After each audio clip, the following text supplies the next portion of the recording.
Capítulo 2. Ukyo.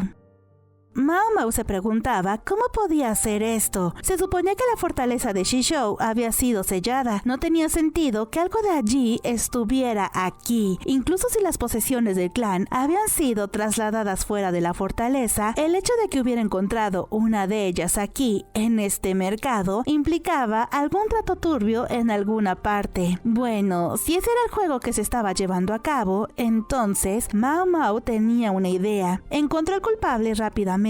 ¿Y cómo? En realidad era muy sencillo. Jovencita, no puedes llamarme hasta aquí solo para algo así. El que hablaba molesto era Lihaku, y a pesar de su queja, estaba tratando de echar un buen vistazo a la casa verdigris. Estaban en la botica de Mao Mao. El considerable volumen de Lihaku hacía que el lugar se sintiera aún más estrecho que de costumbre. No tengo tiempo para perseguir a ladronzuelos, añadió Lihaku, mirando hacia el techo del atrio, con la esperanza de vislumbrar un rostro como el de una flor en flor, concretamente de Pairin, una de las 3 princesas de la casa verdigris. Lihaku, un soldado y conocido de Mao Mao, estaba perdidamente enamorado de Pairin. Sin embargo, acudir a un burdel requería dinero, por lo que Mao Mao, como amiga de Pairin, sabía que Lihaku vendría corriendo siempre que tuviera una petición que hacerle, y hoy su petición era la siguiente: que vigilara en el mercado cualquier mercancía robada que pudiera estar circulando, concretamente libros. Las enciclopedias no son habituales. Si una ha sido robada, sería fácil de rastrear cuando se vendiera, y como el ladrón podría ir a cualquier otra tienda, además de la de libros usados que Mao Mao había visitado, quería que Lihaku estuviera alerta. Te alegrará saber que he estado vigilando el lugar toda la mañana. ¿No le pediste a uno de tus subordinados que lo hiciera? Por lo visto, estaba tan empeñado en causar una buena impresión que se había encargado él mismo del asunto. Teniendo en cuenta que aún era la época de frío, era un esfuerzo bastante bueno para apostar por un lugar. Lihaku le entregó a Mao Mao un paquete, un regalo de albóndigas de arroz. Lo acompañó con otra mirada hacia el atrio. Parecía estar sugiriendo que él y Mao Mao tomaran el té juntos y que ella llamara a Pairin para que merendara con ellos. Pero Mao Mao aún necesitaba algo de él primero. ¿Dónde está tu cautivo? Al frente. Uno de tus chicos lo está vigilando.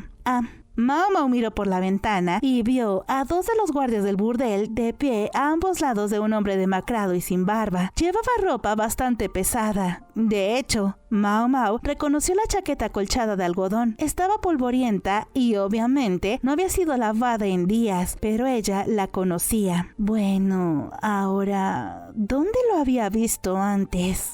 ¡Oye!, llamó Lihaku, pero Mao Mao lo ignoró. Se puso los zapatos y se dirigió hacia los hombres. Flanqueado por los 2 grandes guardias, el ladrón parecía más pequeño de lo que realmente era. No te acerques más, es peligroso, dijo uno de los guardias, un sirviente de muchos años, que agarró a Mao Mao por el cuello. Ella odiaba que la manejaran como a un gato, pero así había sido siempre. Desde que era pequeña, no se molestó en retorcerse, sino que se limitó a mirar al ladrón. Él no dijo nada, ella no dijo nada, pero sus ojos se encontraron, y él estudió su rostro durante un segundo, y luego se puso pálido. Abrió la boca, y ¿qué iba a decir si no? ¡Chica serpiente!, gritó tan fuerte que roció motas de saliva. Oye, creo que quieres decir chica gato, dijo el guardia burlonamente. El otro se rió.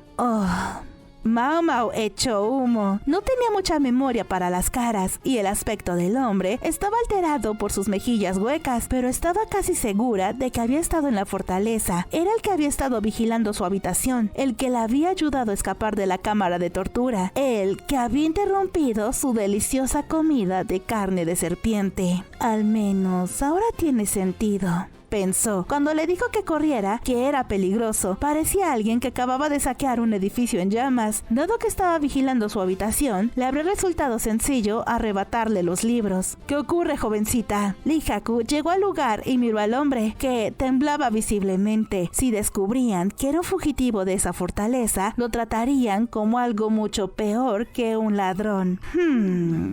Tal vez, pensó Mao Mao. Podría utilizar eso en su beneficio. Lo siento, señor, es un conocido mío. Dijo Lijaku, sorprendido por la franqueza de la declaración de Mao Mao. Ella sonrió ante el criminal. Lijaku se mostró claramente dubitativo, pero cuando Mao Mao sacó unos bocadillos y llamó a Pairin, se marchó rápidamente moviendo la cola, y así fue como Mao Mao se quedó en la botica. Ella, el ladrón y...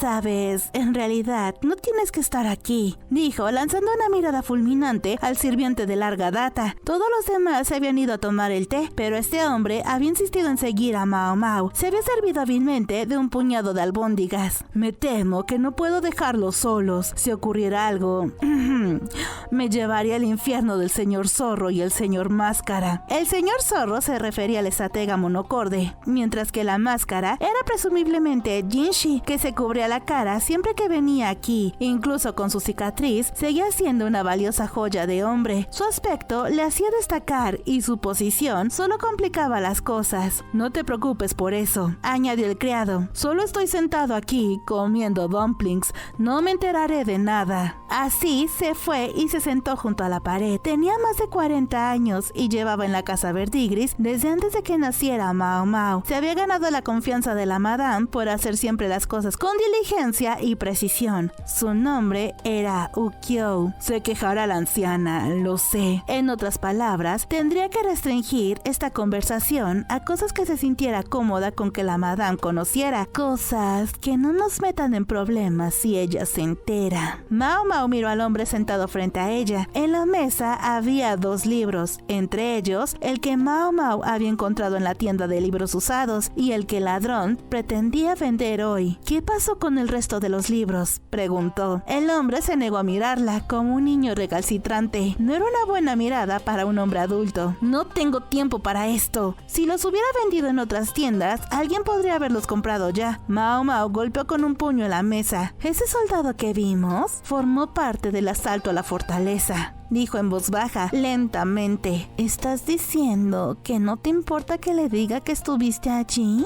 El color del hombre empeoró aún más.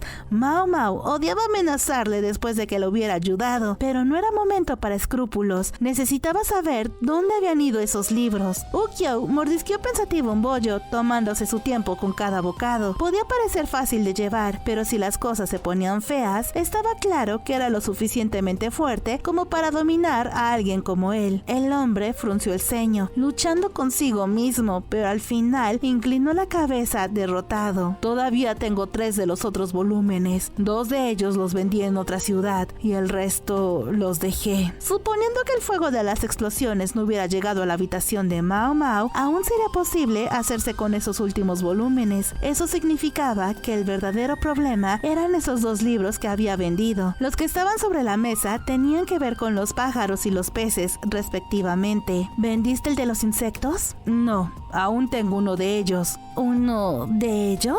Eso despertó la curiosidad de Mao Mao. El volumen sobre las aves tenía un número. Si había un 1, debía haber un 2. ¿Puedes traérmelo inmediatamente? ¿Puedes prometer que no me traicionarás? Depende de si estás dispuesto a cooperar, presionó Mao Mao. Se oyó a Ukiyo, que había estado recostado junto a la pared, suspirar profundamente.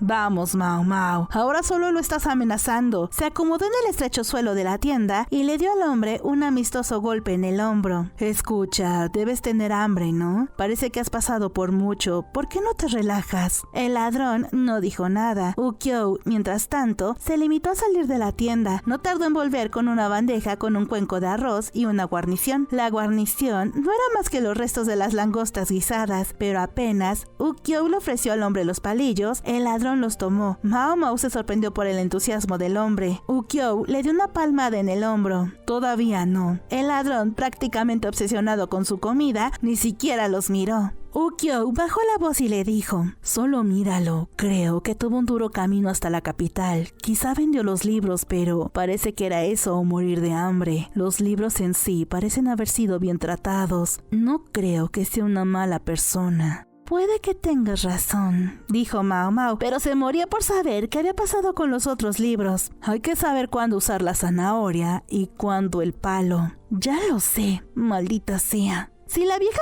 Madame era el palo de la casa Verdigris, este hombre parecía ser la zanahoria. No era notablemente alto y su cara parecía la de cualquier otro hombre de mediana edad, pero era su decencia lo que le hacía querer a las cortesanas. De repente, el ladrón dejó de meterse comida en la boca. Ukyo le miró con curiosidad. ¿Qué ocurre? Esto es horrible. ¿No te gustan las langostas? Esto no es una langosta, dijo el hombre, sosteniendo uno de los bichos en sus palillos. ¿No lo es? Por aquí pueden llamar langosta a todo, pero los agricultores hacen una distinción. ¿Qué clase de distinción? Mao Mao y Ukyo miraron atentamente al hombre. Se puso a trabajar en la montaña de bichos guisados, cogiéndolos de uno en uno y dándoles un mordisco, para luego separarlos en montones. La proporción entre ambos terminó siendo de casi 8-1. Estas son langostas. Los granjeros las guisan y las comen, pero estos son saltamontes. Se parecen, pero los saltamontes saben fatal. ¿Son realmente diferentes?, preguntó Ukyo. Nunca se había dado cuenta de que los dos eran tan distintos. Tampoco Mao Mao. Siempre los había clasificado mentalmente juntos. Dale un bocado y te darás cuenta. Cuando les arranca las patas y los guisas, salen todas del mismo color, así que los menos escrupulosos las venden a los comerciantes ignorantes. Los saltamontes dan mala fama a las langostas de verdad. Ajá, el señor propietario habría sido la marca perfecta para una estafa como esa, con solo una langosta por cada 8 saltamontes. Por supuesto, el plato resultante era terrible. Mao Mao cogió una langosta y se la metió en la boca. El ladrón no se equivocó, tenía más cuerpo y mejor sabor. El hombre lanzó una mirada sombría a los saltamontes, pero antes de que Mao Mao pudiera hablar, Ukyo dijo: si pasa algo, dínoslo. El hombre dijo: puede que haya una hambruna este año. Ante eso, Mao Mao prácticamente saltó hacia él. ¿Tú también lo crees? Oye, ahora no puedo estar seguro, pero cuando hay mucho más saltamontes que langostas en un año, suele significar una plaga de insectos en la siguiente temporada. Era una simple cuestión de proporción entre ambos, y coincidía con lo que había dicho Chou. Mao Mao volvió a mirar al hombre. Parece usted muy conocedor de los insectos para ser un guardia. También me parece recordar que en esa habitación había muchas cosas más obviamente valiosas que un juego de enciclopedias. Y sin embargo, fuiste por los libros. ¿Por qué no los dejaste? ¿No elegiría normalmente un ladrón algo más fácil de empeñar? El hombre se rascó la nuca, algo avergonzado. En realidad, no quería vender las enciclopedias, pero le dijiste al librero que volverías con más luego. Hay que engatusar a esos tipos, si no, no se puede conseguir un precio decente. Además, esperaba venir a comprarlo de nuevo si podía reunir el dinero. Quiero decir, nadie compraría voluntariamente una enciclopedia. Alguien lo haría, quiso decir Mao Mao, pero detuvo las palabras antes de que salieran. El hombre, obviamente, solo tenía la ropa que llevaba puesta a su nombre. Todavía era invierno, así que eso estaba bien dentro de lo que cabe, pero su rostro estaba mugriento. Estaba tan sucio que Mao Mao se había resistido a dejarle entrar en la botica. En cualquier caso, no le sería fácil ganar mucho dinero con ese aspecto. El tipo que solía vivir en confinamiento allí, en la fortaleza. Yo era el que le llevaba la comida. Los ojos de Mao Mao se abrieron de par en par. Esto era inesperado. Supongo que lo llevaron allí para fabricar algún tipo de droga nueva o algo así. Pero eso no era lo único que estaba investigando. ¿Qué más había? Esto. Justo aquí, dijo el hombre, indicando el saltamontes. ¿Te refieres a cómo prevenir una plaga? Así que eso era lo que su predecesor había intentado descubrir. Mao Mao tragó con fuerza y estaba a punto de presionar al hombre cuando se produjo un gran estruendo y la puerta de la tienda se abrió de golpe. ¡Pecas! ¿Puedo comer tus dumplings o qué? Era Cho-Oh sosteniendo una brocheta de dumplings en cada mano. El ladrón parpadeó varias veces. ¿Qué? El joven maestro. Antes de que pudiera pronunciar las palabras, Mao Mao cogió un poco de medicina que había estado pulverizando y la arrojó a la boca abierta del hombre. ¡Ah! ¡Esto está amargo! Prácticamente se convulsionó. Se sintió mal por él, pero había estado a punto de decir algo extremadamente inconveniente para todos ellos. Lo volvería a hacer si era necesario. Debería haberse dado cuenta. Por supuesto que él lo sabría lo de Cho-Oh. Había dicho que la única razón por la que la había ayudado era porque Cho-Oh se lo había pedido. Públicamente Simbólicamente, el clan Shi había sido destruido de raíz. El hecho de que uno de ellos estuviera aquí mismo era una mala noticia. Cho-Oh observó al hombre agitarse con evidente diversión. Parecía preguntarse qué estaba haciendo este ridículo desconocido. Sí, claro, come los estúpidos dumplings, dijo Mao Mao. Solo vete. ¡No me eches! ¿Qué soy? ¿Una mascota de la casa? Cho-Oh se quejó. No debió reconocer al hombre porque no le hizo caso. Oye, Cho-Oh, ¿qué tal si te dejo montar en mis hombros? Vaya, ¿en serio? ¡Impresionante! ¡Déjame subir! Mao Mao agradeció a Ukiou su acertada distracción. No puedo estar segura, pero debería hacérselo saber, al menos. Pensó Mao Mao y torció los dedos, contando los días que faltaban para que Jinshi volviera a visitarla.